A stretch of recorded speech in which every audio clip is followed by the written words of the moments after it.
Dalam upaya menurunkan angka stunting, pemerintah Kota Palembang melaksanakan pemberian bantuan sosial paket makanan dan minuman pemulihan stunting kepada anak-anak yang berisiko stunting di 18 kecamatan Kota Palembang.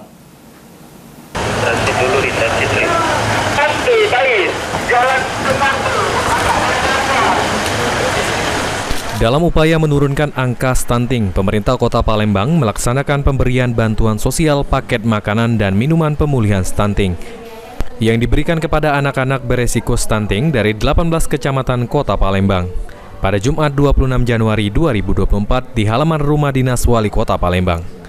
Dalam kesempatan tersebut dihadiri langsung oleh PJ Gubernur Sumatera Selatan Agus Fatoni, didampingi PJ Wali Kota Palembang Ratu Dewa dan PJ Ketua TP-PKK Palembang Dewi Sastrani Ratu Dewa. PJ Gubernur Sumatera Selatan Agus Fatoni mengutarakan penyerahan bantuan sosial ini merupakan contoh yang dilakukan Pemkot Palembang dan diharapkan bisa ditiru daerah lain di Sumatera Selatan. Dalam penyerahan ini, Pemkot Palembang sudah memberikan 18.000 lebih paket bantuan sosial untuk penanganan stunting dan miskin ekstrim. Dihimbau kepada seluruh pejabat di Sumatera Selatan untuk menjadi orang tua asuh anak stunting, guna menekan angka stunting, kemiskinan ekstrim, serta inflasi.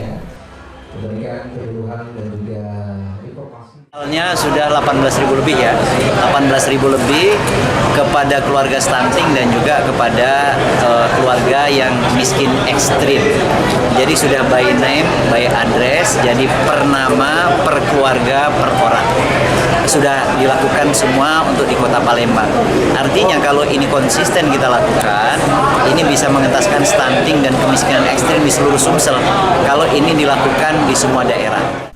Sementara itu, PJ Wali Kota Palembang Ratu Dewa menyampaikan dari upaya yang dilakukan Pemkot Palembang, angka stunting terus menunjukkan penurunan, di mana pada November 2023 lalu berada di angka 467 anak stunting, di Desember 2023 sudah menurun ke 437 anak stunting. Sementara untuk warga yang masuk kategori miskin di Palembang berjumlah 12.812 orang, selain melalui penyerahan paket sembako, seluruh kepala OPD di Pemkot Palembang bertanggung jawab menjadi orang tua asuh anak stunting. Untuk balita stunting berjumlah 437, sedangkan menurut data DKS untuk keluarga penerima manfaat yang kalau bahasa Palembangnya masuk kategori miskin 12.812. Ini sudah semua kita laksanakan. Sandi Pratama, PAL TV.